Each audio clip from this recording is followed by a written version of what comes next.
Hi friends. இன்றைக்கி நம்ம வீடியோவில் நம்ம எதை பற்றி படிக்க போகிறோம் அப்படி சொல்லி பார்த்தீங்க அப்படின்னா வந்து டிசி அம்மீட்டர் அப்படிங்கிற ஒரு கான்செப்ட் பற்றி பார்க்க போகிறோம். ஸோ டிசி அம்மீட்டர்னா வேறு ஒன்றும் இல்லை, பிஎம்எம்சி மீட்டர், அதாவது வந்து permanent magnet moving coil instrument அப்படிங்கிற ஒரு கான்செப்ட் பற்றி நான் ஒரு வீடியோவில் வந்து எக்ஸ்பிளைன் பண்ணியிருந்திருப்பேன். ஸோ அதோட அப்ளிகேஷன் தான் என்னென்னு பார்த்தீங்கன்னா டிசி அம்மீட்டர். இந்த டிசி அம்மீட்டர் பற்றி தெரியாத ஆளே கிடையாது. ஏன் அப்படின்னு பார்த்தீங்கன்னா நம்ம எலக்ட்ரிக்கல் இன்ஜினியர்ஸாக நம்ம என்ன பண்ணியிருப்போம் அப்படின்னா லெபார்ட்டரிஸில் யூஸ் பண்ண ஒரு ரொம்ப காமனான ஒரு இன்ஸ்ட்ருமெண்ட் பார்த்தீங்கன்னா டிசி அம்மீட்டர் அப்படின்னு சொல்லுவாங்க. ஸோ அதோட அதுக்குள்ளே இருக்கக்கூடிய கான்செப்ட் என்ன, அது வந்து எப்படி ஒர்க் ஆகுது அப்படிங்கிறத பற்றி தான் அந்த வீடியோவில் சொல்ல போகிறேன். ஸோ அதில் வந்து பேசிக்காக ஃபர்ஸ்ட் ஒன் பார்த்தீங்கன்னா சர்க்யூட் இருக்குது. சர்க்யூட் எப்படி இருக்கும் அப்படின்னு சொல்லி பார்த்தீங்கன்னா வந்து ஒரு விஷயம் வந்து பார்த்தீங்கன்னா காயில் இருக்கும், இன்னொரு விஷயம் பார்த்தீங்கன்னா ஷண்ட் ரெசிஸ்டன்ஸ் இருக்கும். ஸோ காயிலுக்குன்னு ஒரு ரெசிஸ்டன்ஸ் இருக்கும், அது என்னென்னு பார்த்தீங்கன்னா மீட்டர் ரெசிஸ்டன்ஸ் ஆர்எம் அப்படின்னு சொல்லுவாங்க. அதுக்கு ஷண்ட்டாக வந்து ஒரு ரெசிஸ்டன்ஸ் இருக்கும், அது என்ன பார்த்தீங்கன்னா வந்து ஷண்ட் ரெசிஸ்டன்ஸ் அப்படின்னு சொல்லுவாங்க. ஸோ நார்மல் நம்ம வந்து பார்த்துருப்போம் அம்மீட்டரை பொறுத்த வரைக்கும் வந்து ஷண்ட், அதாவது பேரலாக ஒரு ரெசிஸ்டன்ஸ் கனெக்ட் பண்ணணும் ஹை அமௌண்ட் ஆஃப் கரண்ட்டை வந்து தவிர்க்கிறதுக்காக. வேற நம்ம இது இருக்குது தெரியுமா, வோல்ட்மீட்டர், டிசி வோல்ட்மீட்டர், அதில் என்ன பண்ணியிருப்போம் பார்த்தீங்கன்னா சீரிஸாக ஒரு ரெசிஸ்டன்ஸ் வந்து கனெக்ட் பண்ணியிருப்போம் அப்படிங்கிறதையும் தெரிஞ்சுக்கோங்க. அது வந்து கரண்ட் வந்து லோ பண்ணுறதுக்காக, அதாவது வந்து அந்த ரெசிஸ்டன்ஸ் வந்து ஹையாக இருக்கும் அப்படின்னு சொல்லுவாங்க. ஸோ இந்த அம்மீட்டரை பொறுத்த வரைக்கும் என்னதுன்னு பார்த்தீங்கன்னா டோட்டலாக ஒரு கரண்ட் கொடுத்தீங்கன்னா I=IM + IS, அதாவது வந்து meter current plus shunt current அப்படின்னு சொல்லுவாங்க. ஸோ இது நார்மலாக அதோட பிரின்சிபல் பார்த்தீங்கன்னா மோட்டாரிங் பிரின்சிபல் தான், கரெக்டுங்களா? ஸோ இப்போ என்னென்னு பார்த்தீங்கன்னா பேரலாக ரெண்டுமே, அதாவது மீட்டராக இருக்கட்டும், மீட்டரோட காயிலாக இருக்கட்டும் அல்லது வந்து ஷண்ட் ரெசிஸ்டன்ஸாக இருக்கட்டும், ரெண்டுமே வந்து பேரலாக இருக்கிறதுனால வோல்டேஜ் ட்ராப் வந்து ஈக்குவலாக இருக்கும். கரெக்டாக பேரலல் சர்க்யூட்னாலே வோல்டேஜ் எல்லாமே வந்து சேம் லெவலில் தான் இருக்கும். ஸோ அதனால் என்ன ஆகும் அப்படின்னு பார்த்தீங்கன்னா ISH × RSH, இந்த ISHனா ஷண்ட் கரண்ட் இன்ட்டு RSH, அதாவது voltage drop equal to IM × RM. IMனா வந்து மீட்டர் கரண்ட்டு, RMனா வந்து meter resistance. So ISH × RSH equal to IM × RM அப்படின்னு சொல்கிறாங்க. ஸோ இதுலேருந்து என்ன கண்டுபிடிக்கிறாங்க அப்படின்னா வந்து ஷண்ட் ரெசிஸ்டன்ஸோட வேல்யூ கண்டுபிடிக்கிறாங்க. என்னென்னு பார்த்தீங்கன்னா IM × RM / ISH அப்படின்னு சொல்லுவாங்க.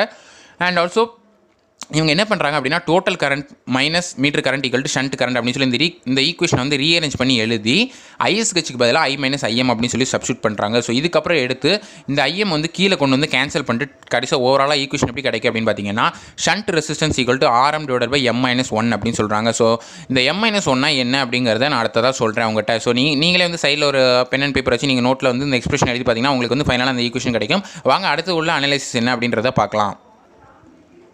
ஸோ இந்த M - 1 வேறு ஒன்றும் இல்லைங்க, அதாவது வந்து shunt resistance is equal to 1/M - 1 times the meter resistance அப்படின்னு சொல்கிறாங்க. ஸோ ஷண்ட் இந்த M - 1 அப்படிங்கிற 1/M - 1 அப்படின்னு சொல்லுவாங்க. ஆக்சுவலாக மீட்டரை பொறுத்த வரைக்கும் 1/M - 1 டைம்ஸ் வந்து எவ்வளோவா இருக்குது, times of the meter resistance equal to என்னென்னு பார்த்தீங்கன்னா ஷண்ட் ரெசிஸ்டன்ஸ் அப்படின்னு சொல்லுவாங்க. இது வந்து வேறு ஒன்றும் இல்லை, ரேஞ்ச் ஆஃப் த மீட்டர் வந்து டிஃபைன் பண்ணுது, சரிங்களா?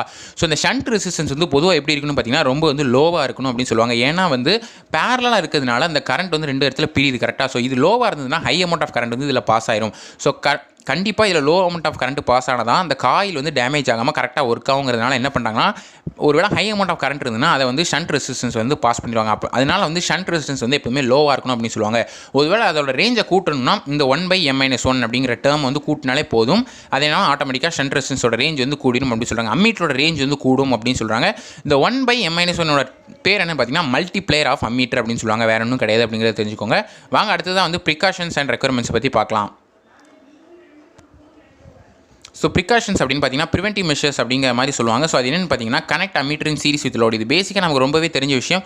லோடு வந்து ஒரு லோடில் போகக்கூடிய கரண்ட்டை மெஷர் பண்ணால் அம்மீட்டர் வந்து பொதுவாக சீரிஸில் கனெக்ட் பண்ணணும். அது ஏன்னு பார்த்தீங்கன்னா அம்மீட்டரோட ரெசிஸ்டன்ஸ் வந்து ரொம்ப லோவாக இருக்கிறதுனால ஹை அமௌண்ட் ஆஃப் கரண்ட் வந்து அதில் பாஸ் ஆக வேண்டியிருக்கும் ஷண்ட் ரெசிஸ்டன்ஸில். ஸோ லோடுக்கு சீரிஸாக தான் எப்போவுமே கனெக்ட் பண்ணணும் அப்படிங்கிறத தெரிஞ்சுக்கோங்க. அது மாதிரி பொலாரிட்டிஸ் வந்து பார்த்தீங்கன்னா எப்போவுமே கரெக்டாக வச்சுக்கோங்க. பொலாரிட்டிஸ் மாற்றி கொடுத்துட்டிங்க அப்படின்னா ஆட்டோமேட்டிக்காக வந்து அதோட டார்க் வந்து ஆப்போசிட்டாக கிரியேட் ஆகும். ஸோ ஸ்டாப் ஆகிறதுக்கு அப்போஸ் பண்ணுறதுனால மேபி வந்து அந்த ஸ்பிண்டில் வந்து டேமேஜ் ஆகிறதுக்கு சான்ஸ் இருக்குது அப்படின்னு சொல்கிறாங்க. லாஸ்ட்டாக பார்த்தீங்கன்னா multi range ammeters high range to lower range. அதாவது மல்டி ரேஞ்ச் அம்மீட்டர்னா வேறு ஒன்றும் இல்லை, இங்கே நம்ம ஷண்ட் ரெசிஸ்டன்ஸ் வந்து ஒரே ரெசிஸ்டன்ஸ் தான் யூஸ் பண்ணுவோம். அங்கே பார்த்தீங்கன்னா 4-5 ரெசிஸ்டன்ஸ் யூஸ் பண்ணியிருப்பாங்க. அவங்களோட ரேஞ்சை பொறுத்து ஸ்விட்ச் பொசிஷன் வந்து மாற்றிக்கிட்டே இருப்பாங்க. R1 R2 R3 R4 R5 அப்படி 5 ரெசிஸ்டன்ஸ் இருக்கும். 5மே பார்த்தீங்கன்னா ஷண்ட் ரெசிஸ்டன்ஸாக தான் இருக்கும். மீட்டர் ரெசிஸ்டன்ஸ் வந்து நார்மலாக எப்போதும் போல இருக்கும், சரிங்களா? பேரலாக இருக்கும். ஸ்விட்ச் பொசிஷனை நீங்கள் 5 இடத்துல எங்கே வேணாலும் வச்சுக்கலாம். அது எப்படி வைக்கணும் அப்படின்னா ஹையர் ரேஞ்சிலேருந்து லோ ரேஞ்சுக்கு போகணும். அவங்க வந்து செக் பண்ணுவாங்க எந்த இடத்துல வந்து ஹை ரேஞ்சாக இருக்குது, எந்த இடத்துல லோ ரேஞ்சாக இருக்குது அப்படிங்கிறத பார்ப்பாங்க. ஸோ மீட்டர் வந்து நல்லபடியாக டேமேஜ் ஆகாமல் ஒர்க் ஆகுங்கிறதுக்காக எப்போவுமே வந்து ஹை ரேஞ்சிலேருந்து லோயர் ரேஞ்சுக்கு போங்க அப்படிங்கிறத தெரிஞ்சுக்கோங்க. லாஸ்ட்டாக பார்த்தீங்கன்னா ரெக்யர்மெண்ட்ஸ் ஆஃப் ஷண்ட், அதாவது வந்து ஷண்ட் ரெசிஸ்டன்ஸ் யூஸ் பண்ணக்கூடிய ரெக்யர்மெண்ட்ஸ். ஷண்ட் ரெசிஸ்டன்ஸ் யூஸ் பண்ணணும் கண்டிப்பாக. அதோட ரெக்யர்மெண்ட்ஸ் என்ன அப்படின்னு சொல்லி பார்த்தீங்க அப்படின்னா டெம்பரேச்சர் கோஎஃபிஷியன்ட் எப்போவுமே கம்மியாக இருக்கணும். அது ஆட்டோமேட்டிக்காக தெரிஞ்ச விஷயம். ஏன் அப்படின்னா டெம்பரேச்சர் அதிகமாகிடுச்சு அப்படின்னா ரெசிஸ்டன்ஸ் வேலை வந்து வேரி ஆக ஆரம்பிச்சிடும். ஸோ இது வந்து கண்டிப்பாக நல்ல ஒரு ஒர்க்கிங்க்கு வந்து வழிவகுக்காது அப்படிங்கிறத தெரிஞ்சுக்கோங்க. அது மாதிரி ஸ்டேபிளாக இருக்கணும், கான்ஸ்டண்ட்டாக இருக்கணும். வோல்டேஜ் ட்ராப் என்னவாக இருக்கணும்னு பார்த்தீங்கன்னா எப்போவுமே லோவாக இருக்கணும். அந்த ரெசிஸ்டன்ஸில் வோல்டேஜ் ட்ராப் ஹையாக இருந்தது அப்படின்னா ஆட்டோமேட்டிக்காக கரண்ட் ஃப்ளோ வந்து கம்மியாக ஆரம்பிச்சிடும். அப்புறம் என்ன சொல்லுது அப்படின்னா வோல்டேஜ் ட்ராப் ஹையாக இருக்குன்னா ரெசிஸ்டன்ஸ் வேல்யூ வந்து அதிகமாக இருக்குது அப்படிங்கிறத சொல்லுது. So low amount of current தான் ஃப்ளோ ஆகும். ஸோ இதனால் வந்து மீட்டர் வந்து கரெக்டாக ஒர்க் ஆகுதுங்கிறதையும் தெரிஞ்சுக்கோங்க. லாஸ்ட்டாக பார்த்தீங்கன்னா எலக்ட்ரோமோட்டிவ் ஃபோர்ஸ் இஎம்எஃப் அப்படிங்கிறது வந்து நமக்கு வந்து லோவாக இருக்கணும். ஏன் அப்படின்னா ஒரு இஎம்எஃப் அக்ராஸாக வந்து நீங்கள் அதாவது அம்மீட்டர் அக்ராஸாக கனெக்ட் பண்ணிங்கன்னா கண்டிப்பாக டேமேஜ் ஆகும். அதனால தான் என்ன சொல்கிறாங்கன்னா லோ ரெசிஸ்டன்ஸாக இருக்கிறதுனால அதை வந்து சீரிஸில் கனெக்ட் பண்ணி சொல்கிறாங்க. ஸோ இதான் ஃப்ரெண்ட்ஸ் வீடியோவில் சொல்ல நினச்சேன். ஸோ டிசி அம்மீட்டர் அப்ளிகேஷனை பற்றி சொல்லியிருக்கேன். ஸோ இதில் ஏதாவது டவுட்ஸ் இருந்தால் கமெண்ட்ஸில் லீவ் பண்ணுங்கள். உங்களுக்கு வேறு என்ன மாதிரியான வீடியோஸ் வேணுங்கிறத கமெண்ட்ஸில் சொல்லிட்டு இருங்க. ஸோ நாளைக்கு இதே மாதிரி நல்ல ஒரு வீடியோவில் உங்களை சந்திக்கிறேன். அதுவரை see you guys, take care, bye, cheers and thank you for watching.